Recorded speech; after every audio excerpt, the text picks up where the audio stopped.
59 ஆண்டுகளுக்கு பிறகு காங்கிரஸ் தமிழ்நாட்டு அமைச்சரவையில் பங்கு கொள்வதை அந்த கட்சி ரொம்ப ஸ்லாகிப்போடு பார்க்கிறது.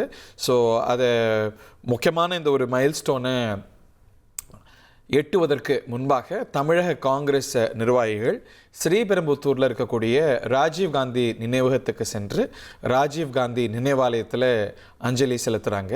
அங்கே திரு செல்வ பெருந்தகை, அதே போல் காங்கிரஸ் மேலிட பொறுப்பாளர் கிரிஷ் சோடங்கர் மற்றும் இன்னைக்கு அமைச்சரவையில் இடம்பெற போகிற 2 மாண்புமிகு சட்டமன்ற உறுப்பினர்கள் குறிப்பாக திரு ராஜேஷ்குமார் மற்றும் திரு விஸ்வநாதன் ஆகியோர் ஸ்ரீபெரும்புத்தூரில் இருக்கக்கூடிய ராஜீவ்காந்தி நினைவகத்தில் ஒரு பேரணியாக சென்று அஞ்சலி செலுத்தி மரியாதை செலுத்தக்கூடிய காட்சிகள் இவை.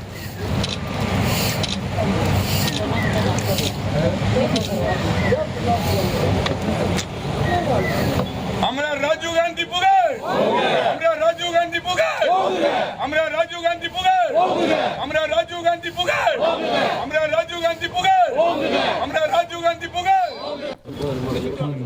காங்கிரஸுடைய இலக்கு நிறைவேறியிருக்கிறத பார்க்கின்றோம். இந்த தேர்தலுக்கு முன்பே வழிமொழிந்தவர், இந்த நிலைப்பாட்டை எடுக்கணும்னு சொன்னவர்கள்லாம் இங்கே இருக்கிறாங்க. திரு பிரவீன் சக்கரவர்த்தி, திரு மாணிக் தாகூர் உள்ளிட்டோர்.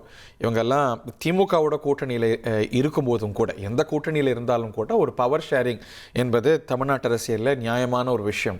மற்ற மாநிலங்களில் நடக்குது, ஏன் இங்கே நடக்கலை அப்படின்னு கேட்டாங்க. திராவிட முன்னேற்ற கழக கூட்டணி மந்திரி சபை அமையலை, ஆனால் தமிழக வெற்றி கழகத்தோடு அவங்க கூட்டணி வாய்ப்புகளையும் எக்ஸ்ப்ளோர் பண்ண நிலையில் போஸ்ட் போல் சிச்சுவேஷனில் அவங்க இந்த மந்திரி சபையில் பங்கு கொள்கிறாங்க. மற்ற கட்சிகளுக்கு எந்த கூட்டணி அப்படிங்கிற குழப்பம் இருந்தாலும் கூட காங்கிரஸ் தெளிவாக முடிவெடுத்து விட்டது. விஜய் தலைமையிலான அமைச்சரவையில் பங்கு கொள்வது மட்டுமல்லாமல் தவேக தலைமையிலான கூட்டணியில் இனி வரக்கூடிய தேர்தல்களில் கூட்டணி கட்சியாக பங்கு கொள்வது, தோழமையோடு உறவாடுவது, உள்ளாட்சி தேர்தலையோ வரக்கூடிய நாடாளுமன்ற மாநிலங்களவை தேர்தலையோ இடைத்தேர்தலையோ அடுத்து வரக்கூடிய நாடாளுமன்ற மக்களவை தேர்தலையோ இந்த உறவு தொடரும் அப்படிங்கிறத அறிவிச்சிருக்கிறாங்க. அங்கே மட்டும்தான் முழு பிக்சர் இருக்கிறது.